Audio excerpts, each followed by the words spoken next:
The world's largest group of modern-day slaves, the Dalits, have their Wilberforce in Dr. Joseph D'Souza. He's the international president of the Dalit Freedom Network. He's also founder and president of the All India Christian Council, one of the largest interdenominational coalitions of Christians in India that deals with national and human rights issues. It is always a pleasure to have Dr. D'Souza with us. It's good to be here. Hyderabad is home. Yeah, very much still, and Mariam and the kids are still there. But those kids are grown up, and I understand you have a grandbaby, first grandbaby, just weeks away? Yeah, she was about a year ago on your channel and did a thing on the Devadasis and got married last October, and I'm due to become a grandfather this October. How lovely. Yeah. Wonderful story. And wonderful that you can have the pleasures of family life when you are really at war on so many fronts, Dr. D'Souza, particularly with the Dalits. But here, this is your second book, Justice, Human Rights, and Kingdom Mission on the Side of Angels. What's the angel angle here? The angel angle comes actually from a true story. Some years ago, in a state called Gujarat in North India, a group of fanatic right-wing Hindus were attacking a group of young girls who were working in a interior area among the Dalits and among the tribals. And at that time, there was a lot of persecution and people were being killed, etc. And then these women were stuck in that room and fearing for their lives and fearing that they would be raped and killed. And they saw this armed group of people outside their home, and suddenly nobody moved. And they watched, and then the people started disappearing one by one. The attackers. The attackers. They started disappearing. And next day, when they went out to find out what happened, they said your house was surrounded by a group of soldiers with guns ready to attack us. And there were no people there were no soldiers, and those were angels that protected those girls. So angels got involved in the act of justice. Beautiful. So that's where we get the title. This is an historical treatise, past and present, and it makes such an important case. But let me just read the quote that you have here from Gary Hagen, former director of the United Nations Genocide Investigation in Rwanda and founder of International Justice Mission. He says, the Spirit is inviting the church into a new era of advocacy that is as significant as the global missions movement of the past 150 years and the relief and development movement of the past 50 years. The need is no less great, nor the biblical mandate any less fundamental. You follow up this quote with a but. And this is a big but. Too many Christians are still shockingly apathetic. Absolutely, and they're apathetic because we've not had great models since Wilberforce and those early abolitionists of how to get involved in the works of justice and righteousness without it being labeled political. Now, is the disclaimer or the fear, well, you've just said the word, it's politics. Yeah, it's politics. It's not religion. No, and then, of course, you're getting into the hurly-burly of life where there are real problems of evil. And we like to fight evil from the closet in our prayer room or in the church, but we don't want to confront evil. I mean, just a couple of weeks ago, you've heard the story about the Devadasis or the Joginis or the temple prostitutes, and we have done a huge campaign and a huge work among them.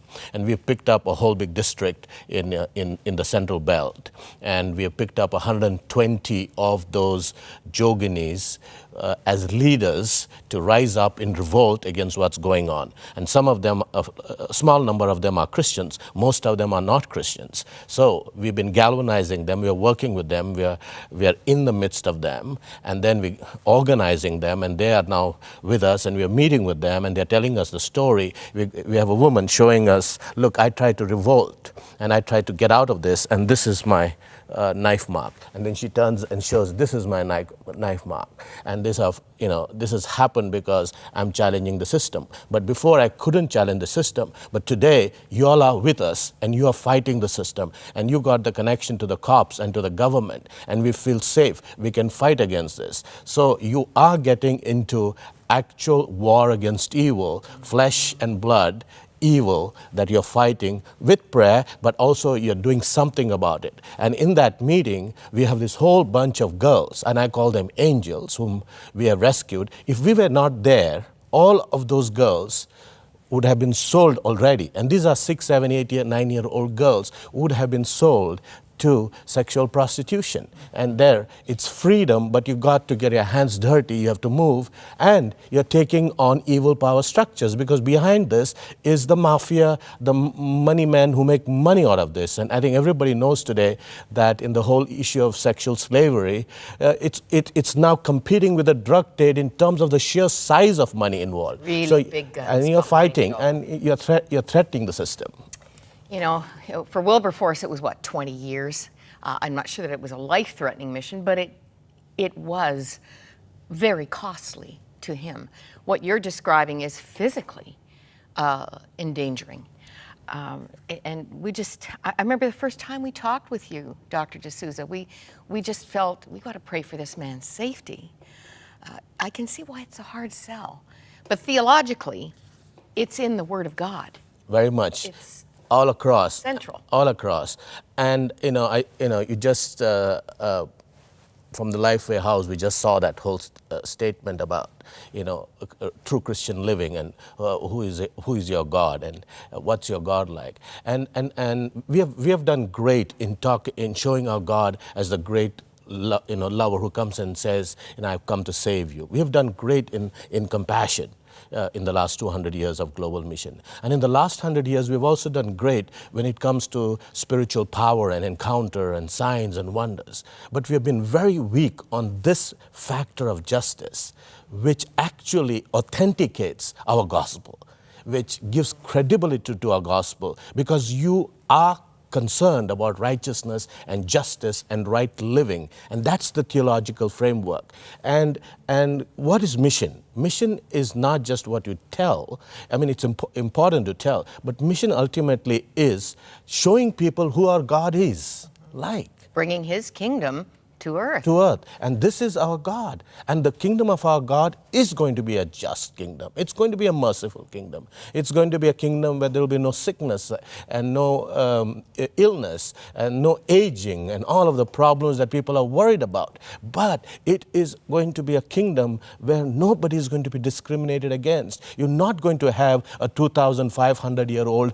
caste system in the kingdom. It's going to be over. And because we expect that kingdom, we obey Jesus and make sure we become the forerunners of the kingdom right here on earth and do what we can. Now, since 2001, you've gone after a centuries-old system, which I believe is both a spiritual and cultural stronghold. The caste system, the Dalits, the untouchables, as they were known. I'm sure in some places they still are. Talk about a tidal wave. How are you encouraged in the work that you've been doing? Tell us some good news. Great news. I mean, we started in 2001. The Dalits said to us, become our voice, both in India and around the world.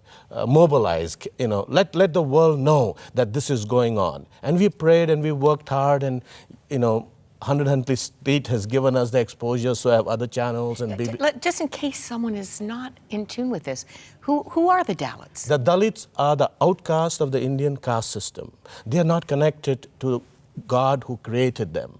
They're such sinners in a past life that, they by birth are consigned to labor that is polluted. They are the manual scavengers. They clean the human toilets. They work with dead bodies and are forced. And one research shows that in 80% of India's villages, untouchability is still enforced by the upper caste. 80% of India's villages, this still goes on. And here's the encouraging news. We've been working and campaigning and all, and there's a great Bollywood star, our Tom Cruise, called Amir Khan. There are 3 Muslim guys. Your Tom Cruise? Yeah, huge. Bollywood's Tom Cruise. Bollywood's, yeah.